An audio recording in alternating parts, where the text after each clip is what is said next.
Assalamualaikum warahmatullahi wabarakatuh. Hari ini kita masuk ke pertemuan 12 atau pertemuan materi terakhir tentang graf dan juga matrik penyajian graf. Nah, yang pertama, graf itu sendiri mengandung dua himpunan, yaitu yang pertama adalah himpunan V dan yang kedua adalah himpunan E. V itu merupakan poin atau node atau titik. V merupakan kepanjangan dari vertex, ya. Jadi vertex, dan yang kedua adalah E atau edge atau biasa disebut dengan ruas atau rusuk ataupun sisi. Contoh di sini seperti ini, ya. Kalau ada graf seperti ini, maka himpunannya adalah ada vertexnya, V-nya, yaitu A, D, B, C, poin-poinnya ya, atau node-node-nya, vertexnya ada A, D, B, C. Kemudian edge atau ruasnya ada AB, AD, DC, BC, atau E1, E3, E2, E5, E4, ya. Jadi itu adalah himpunan yang membentuk sebuah graf. Atau biasa disebut juga dengan ditulis dengan graf G atau G, E, V. Banyaknya simpul atau vertex disebut dengan order, sedangkan banyaknya ruas disebut dengan size dari graf. Jadi kalau ditanya berapa simpulnya, yaitu vertexnya. Di sini A, B, C, D ada 4.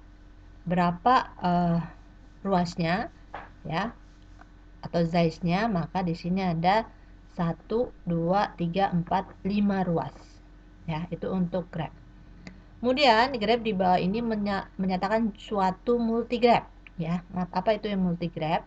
Di sini ruas E2 kita lihat pada kedua titik ujungnya adalah simpul yang sama. Jadi di sini E2 berasal dari titik sini A, ya, kita anggap saja ini A, kemudian di sini B, kemudian di sini C, di sini D. A, E2 ini berasal dari titik A, lalu kembalinya ke titik A. Maka E2 disebut dengan gelung atau self loop karena berulang. Sedangkan di sini ada juga dari titik C ke B, B ke C, ada titik E5, ada ruas E5 dan juga ruas E6.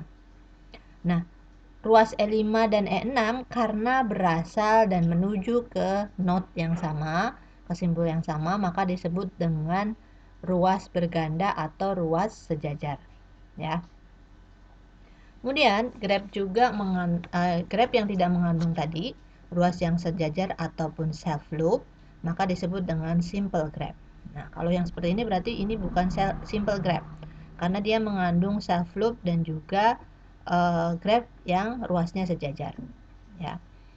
Kemudian ada juga yang disebut dengan subgraph dan juga spanning subgraph. Contoh subgraph adalah seperti ini. Subgraph ini adalah bila E merupakan himpunan bagian dari E dan V himpunan bagian dari V. Contoh di sini. Ini adalah subgraph dari G. G pangkat seperti ini disebutnya dengan subgraph. Merupakan subgraph dari ini. Ini subgraph dari ini. Kemudian yang kedua ada spanning subgraph. Ini adalah subgraph yang dibentuk oleh V, A, B, D.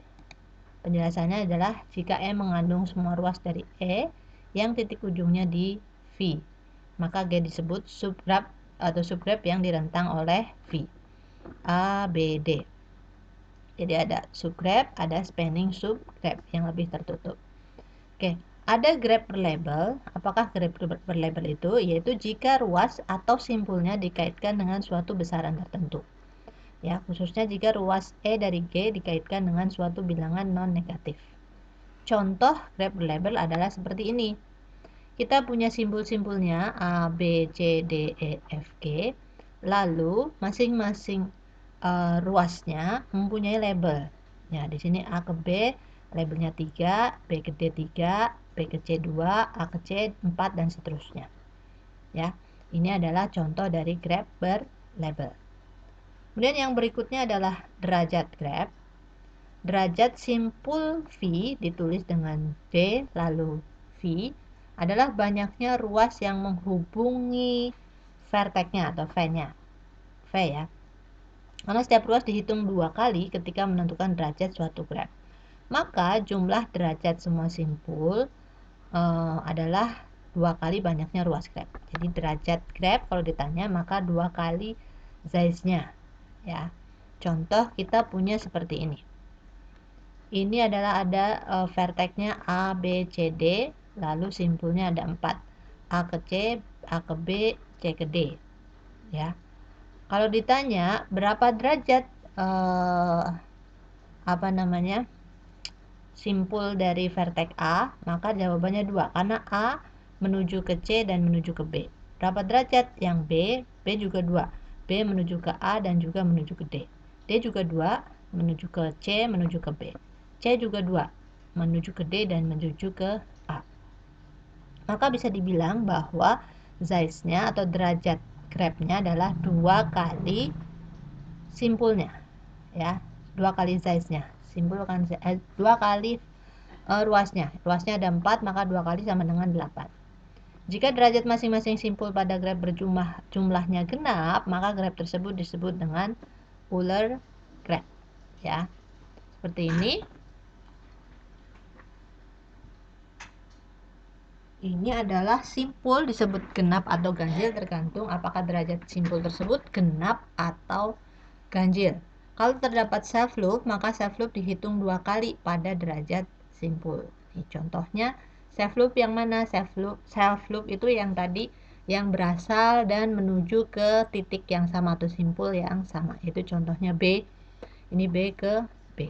Nah, pada gambar di atas, banyaknya ruas atau size-nya adalah 7, sedangkan derajatnya coba kita lihat ya.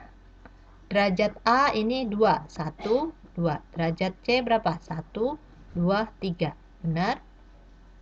Derajat B berapa? 1, 2, 3. Nah, yang loop ini dihitungnya 2. Dari B ke sini, lalu putar balik lagi. Dari sini ke sini. Maka B ini derajatnya 5. D derajatnya berapa? D derajatnya 3 ya. Kemudian F-nya derajatnya 0, E karena hanya menuju ke 1 maka derajatnya 1. Kita hitung, ini size-nya ada 1, 2, 3, 4, 5, 6, 7 size-nya atau size itu sama dengan ruas. Maka berapa derajatnya? Derajatnya harusnya 2 kali 7. Apakah benar? Kita lihat 1, 2, A-nya 2, tambah C-nya 3, 5, kemudian tambah D-nya itu 3, 8. 8 ditambah dengan B ini punya 5, berarti ada 13. 13 tambah 1, 14. Ya, maka benar derajat dari graf berikut ini yang size-nya 7 adalah 14. Bisa dipahami ya, derajat ini kalau A berarti derajatnya, lihat garisnya atau ruasnya 1, 2, C 1, 2, 3, B 1, 2, 3. Lalu ada self loop. Kalau self loop tadi dihitung 2 kali. 1 lalu ke sini 2 ya, berputar. D derajatnya juga 3, 1, 2, 3. E derajatnya hanya 1. Oke, itu cara untuk menghitung derajat. E disebut simpul bergantung atau akhir karena simpulnya hanya berderajat 1, sedangkan F disebut simpul terpencil karena tidak mempunyai derajatnya atau 0 ya. Jadi tadi ini adalah simpul akhir, kemudian yang ini adalah simpul terpencil. Kemudian ada keterhubungan. Di keterhubungan itu nanti kita mengenal beberapa istilah. Yang pertama adalah walk atau perjalanan dalam graf. Ini adalah barisan simpul dan ruas berganti-ganti, V1, E1, V2, E2 dan seterusnya ya. Walk disebut tertutup jika V1 sama dengan Vn. Nah, nih contohnya yang seperti ini ya. Walk disebut tertutup yang menghubungkan V1 dan Vn, yaitu setiap ruas menghubungkan simpul awal dan akhir. Jadi dia tertutup ya. Udah. Dari A sampai C sampai D sampai B lalu balik lagi ke A. Yang kedua ada trail. Trail ini adalah walk dengan semua ruas dalam barisan adalah Oke. kita masih masuk di sini istilah pada graph, ada walk. Tadi walk ini adalah untuk ruas yang kembali dari awalnya ada di A lalu dia kembali lagi ke A tertutup ya. Kemudian trail ini adalah walk dengan semua ruas dalam barisan yang berbeda. Kemudian ada path atau jalur adalah walk yang semua simpul dalam barisannya berbeda. Jadi suatu path pastilah merupakan sebuah trail ya. Graph merupakan walk terbuka karena tidak ada ruas yang menghubungkan simpul U dan T. Ini adalah walk terbuka ya. Merupakan suatu path atau trail terbuka dengan derajat setiap simpulnya sama dengan 2 kecuali simpul U dan T yang derajatnya hanya 1. Oke. Kemudian ada istilah cycle atau sirkuit. Ini adalah trail tertutup dengan derajat setiap simpulnya 2. Cycle dengan panjang K disebut dengan K cycle. Demikian pula jalur dengan panjang K disebut dengan K jalur ya. Ini derajat simpulnya misalkan B ada ke sini, ini merupakan disebut dengan sirkuit ya. A B C D B C G H. Nih A B C D, kemudian ada B C G H. Ini merupakan walk, bukan trail karena ruas B 2 kali muncul. Barisan simpul A, B, E, F bukan walk karena tidak ada ruas yang menghubungkan simpul B ke F. A, B, E, F. Ini bukan walk karena terputus ya. Kemudian barisan simpul A, B, C, D, E, C, F adalah trail, bukan jalur. Ya, A, B, C, kemudian tadi A, B, C, D, E, C, F. A, B, C, D, E, C, F. Ini merupakan trail ya, bukan path. Karena ada C-nya dilewati 2 kali. Sedangkan ruas ADGK adalah path karena menghubungkan A dengan F. ADGK ini adalah path ya, ADGK menghubungkan A ke F. Kemudian ruas ABHGEA ini merupakan cycle. ABH A BH G A ABH GEA A B H G E A. Ini merupakan cycle ya. Karena tertutup dan derajatnya masing-masing 2. Derajatnya masing-masing 2 seperti ini ya. Ini derajatnya 2, 2, 2, 2. Seperti itu. Oke, itu istilah-istilah. Kemudian yang berikutnya ada akilik ya. Ini adalah graph G disebut terhubung jika untuk setiap 2 simpul dari graph tersebut terdapat jalur yang menghubungkan dua graph tersebut ya. Misalnya ada AC, kemudian di sini D-nya pindah ke sini misalkan ya. Subgraph yang terhubung pada suatu graph disebut komponen dari G, komponen dari graph, bila subgraph tersebut tidak terkandung dalam subgraph terhubung lain yang lebih besar. Ya, contoh D dan A ini adalah subgraph ya. Ini merupakan komponen dari graph yang ini karena dia tidak terhubung ke graph yang lain. Lalu berikutnya ada graph terarah dan juga nanti ada graph tidak terarah ya. Untuk graph terarah adalah graph yang bisa menghubungkan dari vertex 1 ke vertex 2 ya, atau satu arah. Maksimum jumlah busur dari n simpul adalah n kali n min 1 ya. Jadi lihat dari simpulnya. Simpulnya ada berapa? 8, berarti 8 dikali 8 min 1, 8 kali 7. Maksimum jumlahnya ya. Suatu graph berarah terdiri di atas 2 himpunan yaitu vertex dan juga A. A ini adalah himpunan pasangan terurut yang disebut ruas berarah.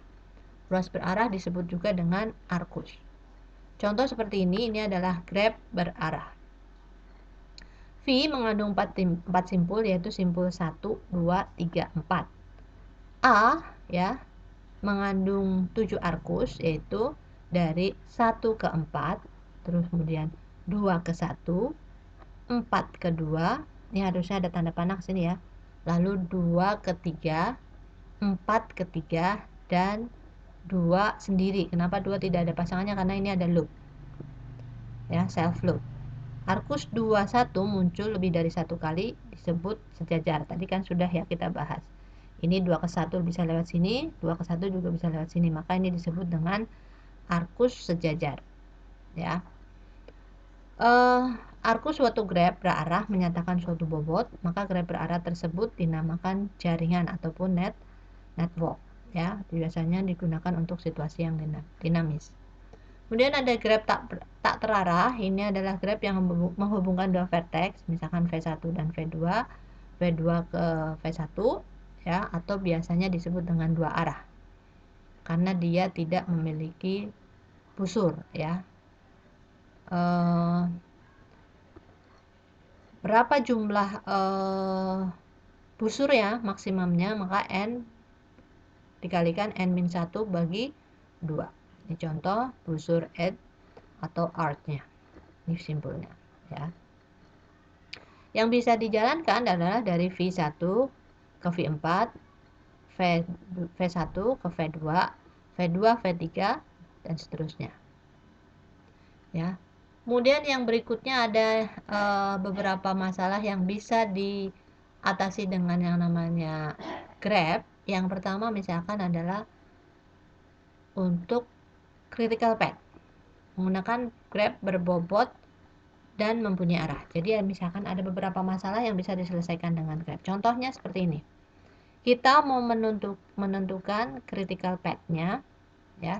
Caranya adalah misalkan di sini kita akan melintasi dari simpul asalnya adalah 1, simpul tujuannya 5. Maka critical path-nya bisa dicari dengan cara apa? Kita beberkan satu-satu, kita paparkan satu persatu jalur yang bisa dilewati. 1 di sini, 5 di sini. Berarti jalur yang bisa dilewati misalkan dari 1, 4, 5. Lalu dihitung 7 ditambah 9 berapa? 1, 2 sini ya. Atau 1, 2, 3, 5. 1, 4, 3, 5. Misalkan ya. Ada berapa macam yang bisa dicari jalannya, maka lalu kita buatkan jalurnya seperti ini. Kita buat path-nya, lalu hitung bobotnya. Bobot ini dari mana tadi? 1, 4, 5 misalkan. 1, 4, 5. Berarti ini bobotnya 7 tambah 9. Ada berapa? 16. Ya. 1, 2, 5. 1, 2, langsung ke 5. Ini ada 10, di sini bobotnya 5. Berarti bobotnya 15. Dan seterusnya. Jika sudah seperti ini, maka kita akan menemukan, kalau sudah ketemu semua jalurnya, kita temukan critical path-nya atau lintasan kritisnya. Lintasan kritis adalah lintasan yang paling panjang. Nanti kita ketahui bobot yang terpanjang ya atau terberat ya, bobot terberatnya adalah 29. Sedangkan shortest path-nya atau lintasan terpendeknya adalah 15. Ini satu masalah yang bisa diselesaikan dengan menggunakan grab. Yang kedua, grab juga bisa digunakan untuk menyelesaikan minimum spanning tree. Minimum spanning tree adalah untuk ini mempunyai bobot yang tidak mempunyai arah, dengan hasil penjumlahan bobotnya adalah minimum. Jadi kita cari jalur yang terpendek. Caranya bagaimana? Langkah yang dilakukan untuk membentuk minimum spanning tree adalah bentuk kembali simpulnya, telusuri ruas dengan bobot yang paling kecil. Jadi kita pilih nih, kan kita dari V1 mau ke V5. Berarti kita V ini ada dua jalur, ke V2, V4. V2 10, V4-nya 7. Berarti kita pilih yang terpendek. Berarti V1 ke V4. Bobotnya 7. Lalu V4 ini ada berapa jalur? Ada ke V3 sebanyak 4, V5-nya 9. Berarti kita ke V3 dulu yang lebih pendek. Dari V3 ini ada berapa jalur? Ke V2-nya 6, ke V5-nya 8. Berarti kita pilih yang terpendek, V2. V2 ini ada tinggal jalur 1, yaitu ke V5. Maka setelah itu terbentuk jalur yang baru seperti ini. Oke, maka setelah kita pilih jalur terpendek dari jalur yang ada atau ruas yang ada, maka akan terbentuk seperti ini dan ketemu total minimum spanning tree-nya adalah jumlah dari jalur ruas-ruas yang ini sebanyak 22. Itu adalah masalah yang kedua yang bisa diselesaikan dengan minimum spanning tree. Kemudian yang berikutnya kita akan membuat matriks. Matriks tahu ya, seperti contohnya waktu kita bahas array ada matriks ordonya 3 kali 3, berarti ada 3 baris 3 kolom. 3 kali 2 berarti ada 3 baris 2 kolom dan seterusnya ya. Misalnya disajikan graf G dalam matriks ruas B ukurannya M kali 2, maka setiap baris matriks menyatakan ruas. Misalnya barisnya 4, 7 menyatakan ada ruas menghubungkan simpul 4 dan 7 ya. Yang pertama ada matriks adjasensi ya. Ini adalah matriks yang menghubungkan vertex dengan vertex. Jadi matriks ini gunanya ketika ada graf, bagaimana graf itu bisa disajikan dalam sebuah matriks. Yang kedua, selain adjasensi itu nanti kita menghubungkan antara vertex dengan vertex. Sedangkan kalau incidence ini menghubungkan vertex dengan ruas atau edge tanpa self loop. Ya. Contoh matriks adjasensi, kita punya matriks graf seperti ini. Bagaimana graf ini disajikan dalam sebuah matriks? Maka dia misalkan dari vertex ke vertex 1. Vertex 1 kita pergi ke vertex 2 bisa. Vertex 1 bisa ke vertex 3. Vertex 1 bisa ke vertex 4. 1, 2, 1, 3, 1, 4. Vertex 1 juga bisa ke vertex 5. 1, 5. Yang kedua, dari vertex 2 sudah tidak lagi ke vertex 1 karena sudah diakses. Maka langsung aja 2 ke vertex 3. 2, 3. Lalu habis karena tidak ada lagi vertex 3-nya, dia bisa ke vertex 1, tapi vertex 1 sudah disajikan, maka dia langsung ke vertex 4 dan vertex 5. 3, 4, 3, 5. Yang terakhir vertex 4 itu dia bisa ke vertex 5 dan 3, tapi V4 ketiga sudah disajikan, maka V4 ke V5. 4, 5. Maka dari graf ini kita bisa membentuk matriks adjasensi, yaitu vertex ke vertex, seperti ini bentuk matriksnya, pasangannya. Ya, udah tahu ya dari mana ya. Diurutkan dari vertex pertama dulu hubungannya kemana aja.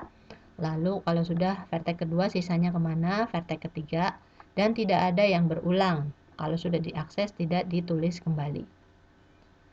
Nah, penulisannya bisa kita buat juga seperti ini. Vertex 1 matriksnya bentuknya seperti ini, lalu di sini ke vertex karena vertex ke vertex. V1 ke V1 tidak ada karena tidak ada loop, berarti 0.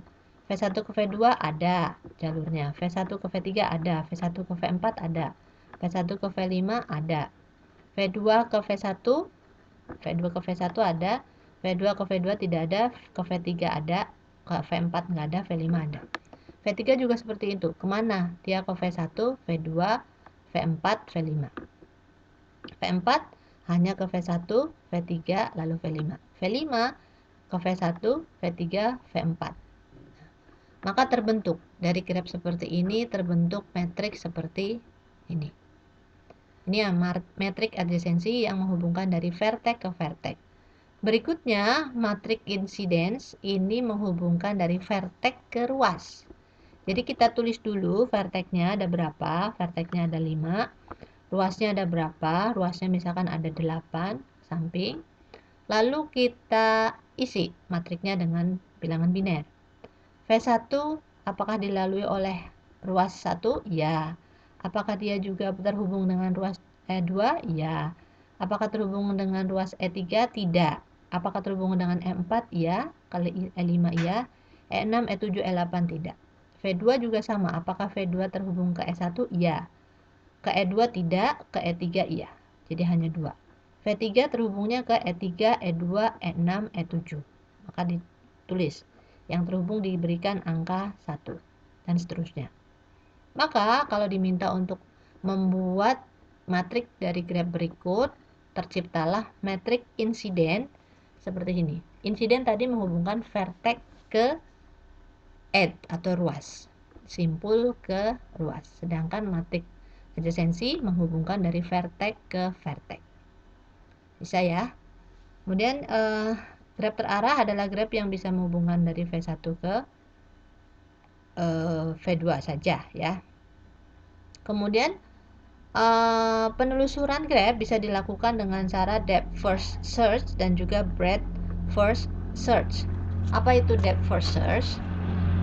Depth first search ini adalah melakukan pengecekan dengan node kedalaman pertama dari node yang ditinjau.